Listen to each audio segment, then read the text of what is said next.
Batman is one of the most famous superheroes, if not the most famous superhero in the world, and everyone knows his origins and his story, and one of the key parts of his character is that he never kills his enemies, unless we're talking about a Zack Snyder film, of course.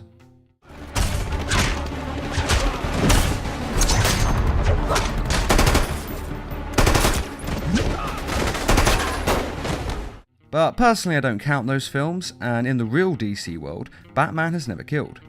Or has he? From time to time, circumstances have occurred where killing someone is the only option available to him, and this is 5 times that Batman has been forced to kill. Number 5. Ra's al Ghul.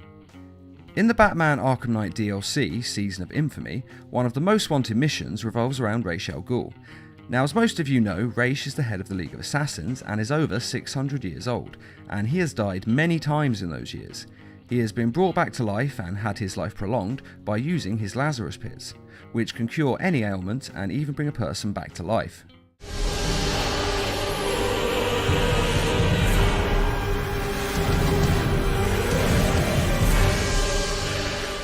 However, in Ra's case, he has been using the pits for so long that they are losing their effect on him. You've brought him back too many times. The Lazarus Stream's all that's keeping him alive. Basically, he's just too old and is dying. But there is one way to save his life, using an older version of the Lazarus Pit's chemical, which is deep underground in Gotham City, and with this, his life can be saved. The rebels have found another pit, a purer source. A sample of his essence is all he would need. Unfortunately, the League of Assassins is in civil war, and Ra's al Ghul's own daughter, Nyssa, is leading the revolt and is trying to kill him and take over the League. Does Ra's know his daughter fights for the rebels? The rebels fight for me. And because of this, his soldiers are unable to get to the chemical, so they send Batman after it, saying that if he does not retrieve it, then Gotham will suffer. Traitors to the League conspired to stop the glorious resurrection of Ra's al Ghul. We will see Gotham burn before we let the rebels hurt our master. So Batman gets the Lazarus Pit chemical and then has a choice, to save Ra's al Ghul's life with the serum, or to destroy it and let Ra's al Ghul finally die. You weren't a good man, Ray. But you had conviction. Stop him! Kill him!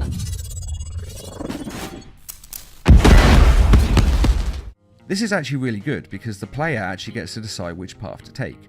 But I personally always kill Ra's. The guy is an evil dictator and mass murderer, and the world's better off without him.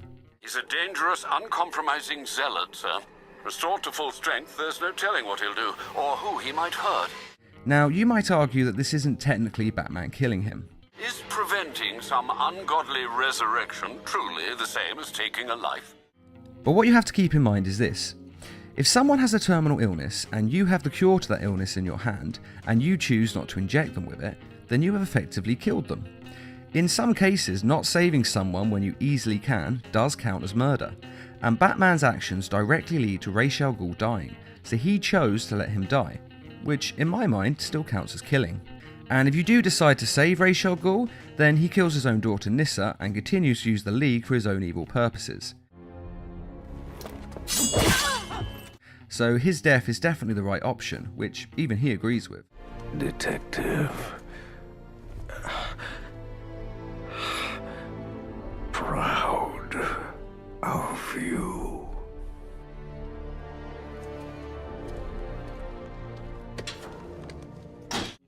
Number 4. Dracula. The film The Batman vs. Dracula is exactly what it sounds like. Batman fights Dracula. Dracula is resurrected in Gotham by the Penguin, who becomes his enthralled servant.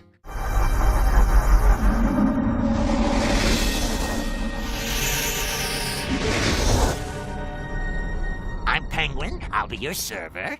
Dracula then infects a large number of citizens, including the Joker, with his venom and turns them all into vampires. Funny, you're my second Batman tonight, and you're both pains in the neck. Fortunately, Batman is able to synthesize a cure for the vampirism and turns the citizens back to normal.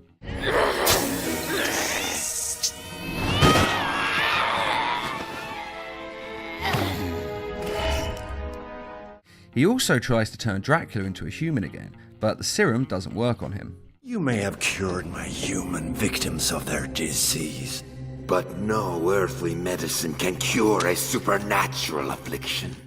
Now, since he can't cure him or imprison him, Batman is left with only one choice: to kill him.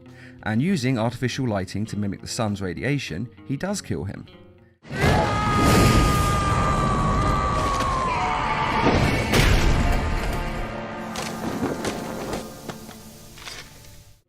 Now, seeing how Dracula is a vampire and can, at least in theory, be resurrected from his ashes, you could argue that this isn't a death. However, I'm counting it because turning anyone, even a vampire, to dust qualifies as killing someone. And even if you want to argue that he is undead and not truly alive, I don't think that really counts, because if rigor mortis hasn't set in and you're not brain dead, then legally you are alive. So vampires, even though they call themselves the undead, are technically speaking alive. And even if Dracula could be resurrected from the ashes, it's irrelevant, because resurrection, by its very definition, means bringing someone who is dead back to life. So Dracula was killed by Batman. I shall sweep that into the dustbin straight away. Number 3. Devil Ray. In the TV show Justice League Unlimited, Gorilla City is being attacked by Gorilla Grodd, as he plans to use their city's technology to turn the whole world's human population into gorillas. And yes, that is actually the plot, no matter how weird it sounds. Oh, come on! But the weirdest part is that it's actually a really good and compelling story, which does go to show that any story, no matter how silly, if it is done right, can be good. But anyway, the Justice League obviously stops Gorilla Grodd, having been warned by Deadman, who is a ghost who is able to possess humans. I need your help on a mission of vengeance. Now, don't be alarmed, but I'm not Superman. I'm A ghost inhabiting his body. After the League have stopped Gorilla Grodd, one of his henchmen, Devil Ray, is about to attack them. They don't see it coming, but Deadman does, and the only way to stop him is to possess Batman and shoot Devil Ray.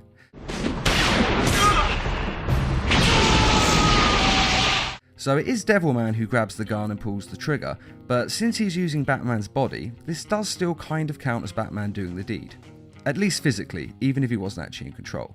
But it is important to note that this is done against his will, and he is disgusted with what Deadman has made him do. Bruce, Deadman took over your body. It wasn't your fault. And it's also worth noting that Deadman didn't actually intend to kill Devil Ray. No! I didn't mean. The shot would have just taken him down, but unfortunately the shot also flew him backwards into a damaged electrical outlet, and the electricity then killed him, though that was never Deadman's intention. Your actions have led to the death of another. I'm sorry, I didn't mean to. Intentions are immaterial. Number 2. Owlman. In the film Justice League Crisis on Two Earths, the plot is quite simple. There is an alternate dimension where all the good guys are villains and all the villains are heroes. Basically, there is an evil version of the Justice League called the Crime Syndicate, and Lex Luthor is a hero and leader of the Justice League. I'm not just the leader of my world's Justice League. I'm its only surviving member. And Lex Luthor can't beat the Evil League, so he travels to the normal DC dimension to get the Justice League to help him take down the bad guys in his home dimension. You people are my world's last hope.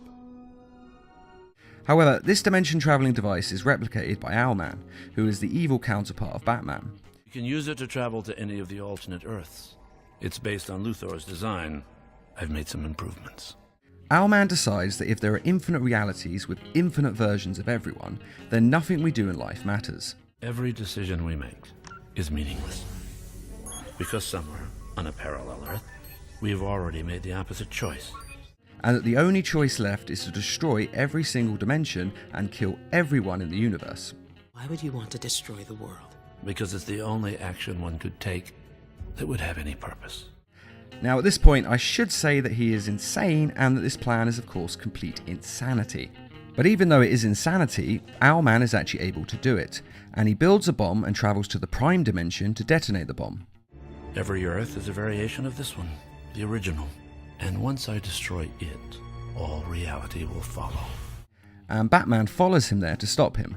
Now Batman is Batman, so of course he succeeds and beats Owlman, but he does this by transporting Owlman and the bomb that is about to detonate to another dimension. The bomb detonates and Owlman is killed. It doesn't matter.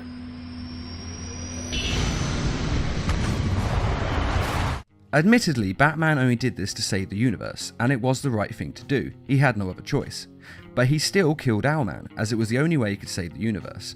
And it's only one of the two people that he kills in this film. Number 1. Johnny Quick. You see, in order to follow Owlman and stop him, a portal needed to be opened. And this could only be opened by a speedster vibrating at the right frequency to open the portal. Someone vibrating at the right speed could piggyback on Owlman's carrier wave and open a portal. The Flash naturally volunteers, but Batman says he can't do it. You're too slow. What? I know your limitations. You can't possibly reach the speed necessary to pull this off. So the evil version of the Flash, Johnny Quick, steps in and does the job instead. It could be dangerous. The bloody universe is at stake. Of course it's dangerous. However, after Batman has killed Owlman and returns, it is revealed that using his powers to create the portal has aged Johnny Quick to a withered old man. Now you may think that Batman didn't know this, but... And all that rubbish about me being faster than Flash. You knew this was gonna happen. Good one, mate. So Batman knew whoever opened the portal would age and die, and deliberately stopped this from happening to his Flash by letting it happen to Johnny Quick. And his actions directly lead to Johnny Quick dying, meaning Batman is responsible. And that is 5 people that Batman has killed. Though I feel I should mention that in the game Batman Arkham City, Batman has a cure to an illness that is killing the Joker. The Joker attacks Batman to get the cure off of him, but in the process he actually causes Batman to drop the antidote and it is destroyed. To which Batman says, "Do you want to know something funny? Even after everything you've done, I would have saved you."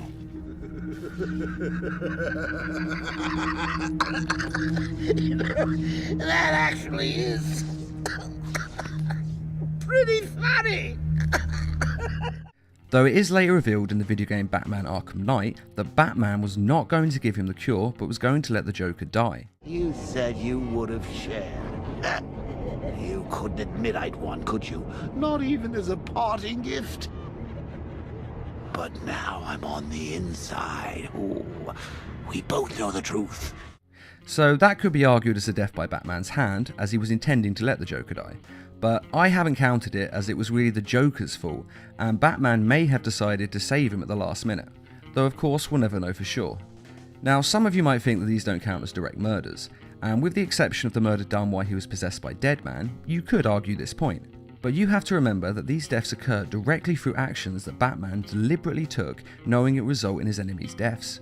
So that counts as killing in my book, even though it was his only real choice in the moment.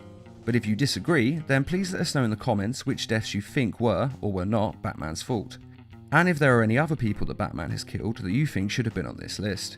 And I'd just like to say a quick thank you to those of you who made this video possible by donating to NeedleMouse Productions page on Patreon.